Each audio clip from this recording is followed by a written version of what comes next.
Hello, I'm Nick. Hi. We're going to do a few questions now. First off, I think you know James. He has a massive man crush, so he tells us a lot of stories, and we'd like to confirm a few. One of them is, was it Bucks? Was it the short course last year? Yeah. I think I know what's coming. So, when did you stop drinking before the heats?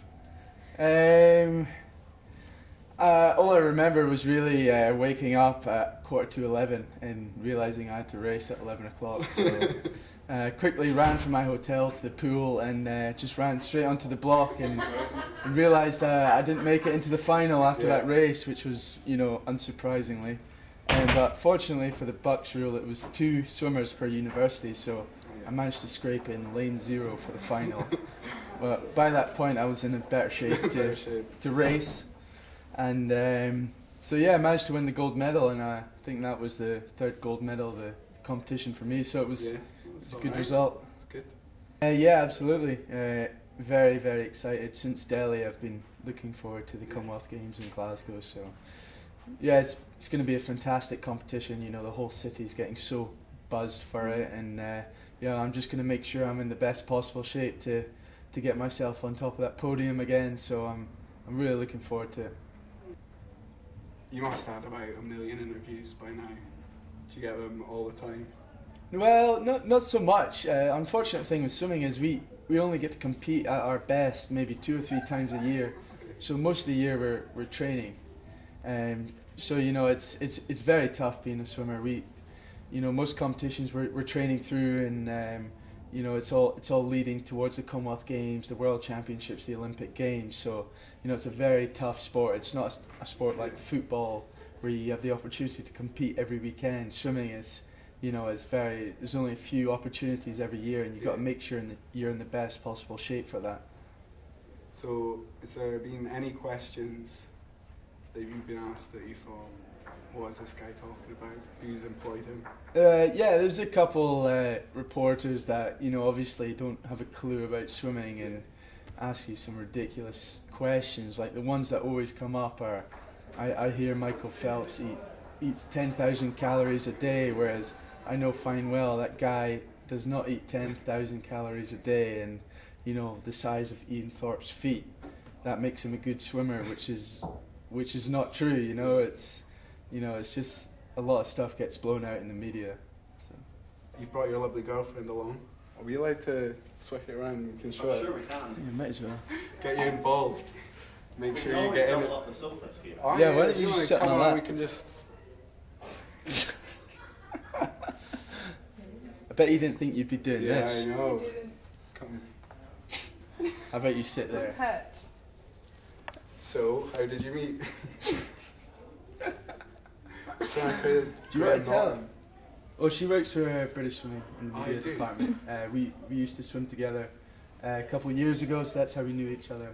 And we just started talking about a year ago. She lives down in Loughborough, so I'm up here in Glasgow, so we get to see each other most weekends, which is good. That's great. So, how have you enjoyed? Have you enjoyed the food? Food's been good. Unfortunately, the guy next to me was not there, so I managed to have 2 main meals. So I was very happy. I've been training out with Bob Bowman, who's Michael Phelps' coach. Oh, okay. Yeah. I was training out there for a month in November. So the likes of Michael Phelps, Yannick Agnel, who's 200-meter Olympic champion, and Conor Dwyer, who's Olympic gold medalist. So it was a great training squad out there, and Bob Bowman was a fantastic coach, so it was great preparation having that kind of month of training with the fastest in the world. I think in the squad there was about 25 Olympic gold medals there. Really?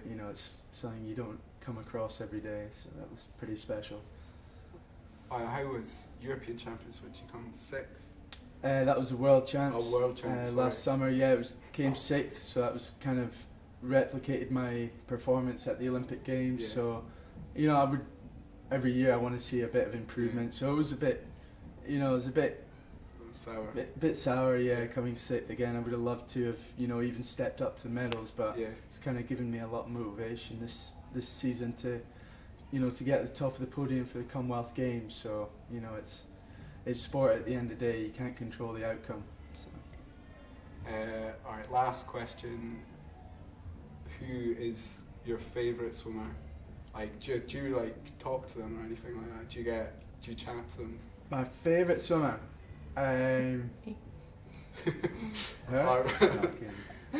Well, like, depends what you mean. Like the ultimate swimmer is Michael Phelps, without a doubt, and got the honour and the privilege to go and train with him and live with him for 3 weeks. That was absolutely fantastic. Yeah. Just kind of seeing how he is, and learning a few things off Michael was priceless.